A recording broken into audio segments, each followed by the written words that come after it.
Monsieur le président, monsieur le ministre, monsieur le président de la commission des finances, monsieur le rapporteur général, mes chers collègues, vous vous souvenez tous de Diogène, muni de son bâton et de sa lanterne, qui disait sans cesse : « Je cherche un homme ». Les parlementaires cherchent également une femme ou un homme qui sera en mesure de piloter nos finances publiques et de le redresser. J'ai le regret de vous dire, monsieur le ministre, que vous ne serez pas cet homme. À l'occasion de l'examen de cette loi de règlement, je voudrais formuler 4 remarques.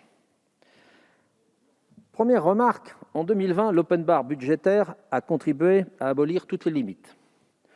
Votre politique d'open bar budgétaire, monsieur le ministre, a conduit à des résultats tout à fait exceptionnels. Vous avez battu tous les records. La dette publique s'établit à fin 2020 à 115,7% du PIB, en fait 120%, j'y reviendrai. Le déficit atteint 9,2% du PIB. Je ne critique pas votre choix d'accompagner les entreprises et les ménages face à la pandémie. Les 4 collectifs budgétaires successifs ont été votés par le Parlement et nous en avons voté certains. La difficulté, c'est qu'une fois qu'on a dépassé les bornes, il n'y a plus de limite. Or, votre gouvernement a abandonné toute idée d'économie. Après la présentation du premier collectif budgétaire de 2021, j'attends avec impatience le prochain projet de loi de finances pour 2022.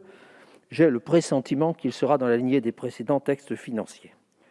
Je veux voir si le « quoi qu'il en coûte » continuera jusqu'aux élections présidentielles et, comme l'a dit monsieur le maire, mettre fin au « quoi qu'il en coûte », eh bien, nous ne le voyons toujours pas, puisqu'on continue à s'enfoncer.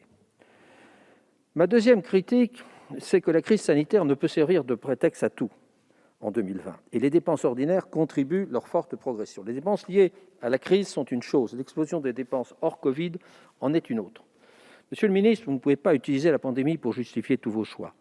La Cour des comptes relève une hausse des dépenses ordinaires, hors toute mesure exceptionnelle liée au Covid, de 6,7 milliards supplémentaires, 2%. Ce n'est pas un problème récent, je le répète chaque année dans cet hémicycle. Les maux qui affectent la non-maîtrise des dépenses publiques ont déjà été plusieurs fois diagnostiqués par la commission des finances. Mais faute d'une médication efficace et d'une volonté claire de guérir, ils continuent de nous pénaliser. Monsieur le ministre, existe-t-il un vaccin contre cette maladie dépensière ? Ma troisième observation, c'est que trop souvent négligé, le bilan de l'État laisse apparaître une faillite de l'État. Cela me permet d'en venir donc à cette troisième remarque. Elle concerne le bilan de l'État qui passe presque toujours inaperçu. Je veux bien sûr parler du bilan de l'État, ce sujet n'intéresse pas grand monde, mais il est rarement discuté, voire commenté. Un Premier ministre avait déclaré être à la tête d'un État en faillite. C'était en 2012. Que dirait-il aujourd'hui ?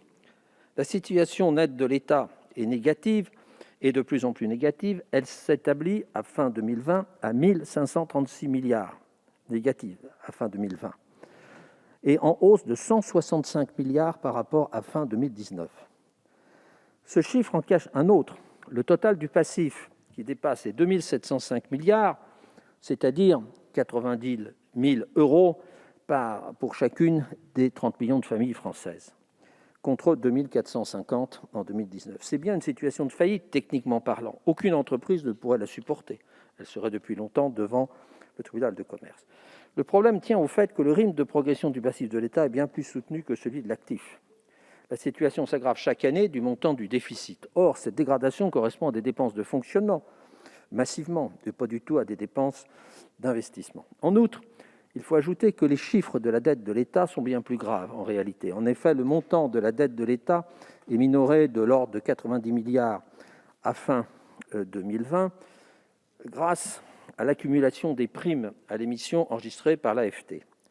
Ces primes nettes des décotes ont atteint des montants astronomiques, 30,7 milliards en 2020. Et le stock dépasse les 90 milliards et à ce jour, on est même atteint 105 milliards, c'est-à-dire 4% du PIB. En rentabilité maastrichtienne, grâce à ces primes, le niveau de la dette présentée est artificiellement allégé. Il faudrait mettre un terme à cette illusion comptable pour connaître notre véritable niveau d'endettement lors du vote du projet de loi de règlement. Ma quatrième et dernière observation traduit plusieurs anomalies soulevées, notamment par la Cour des comptes. Tout d'abord, les reports de crédit. Plus de 30 milliards reportés sur l'exercice 2021. On n'a jamais vu ça. L'autorisation parlementaire a-t-elle encore un sens ? La LOLF prévoit pourtant un plafond de 3 %, que vous avez préféré lever cette limite et multiplier les dérogations. La bonne application de cette règle devrait être renforcée, comme y invite la Cour des comptes. Car ne nous y trompons pas, ce report n'a qu'un objet, donner l'illusion d'un déficit prévisionnel moins élevé en 2021. Bon, ce point concerne les restes à payer, qui croissent constamment depuis 2018, puisqu'ils sont passés de 118,9 milliards en 2018 à 133,3 milliards à fin 2020. C'est considérable. Mon dernier point concerne les fonds sans personnalité juridique. C'est un problème récurrent soulevé par la Cour des comptes. Ces entités financières qui prolifèrent au fil des exercices constituent une débudgétisation supplémentaire inacceptable pour nos finances publiques et le respect des droits du Parlement. Il serait temps d'y mettre fin dès le projet de loi de finances pour 2022. En conclusion, monsieur le ministre, ce projet de loi de règlement traduit une gestion des finances publiques non durable que nous ne pouvons accepter. Pour toutes ces raisons, notre groupe ne votera pas ce texte.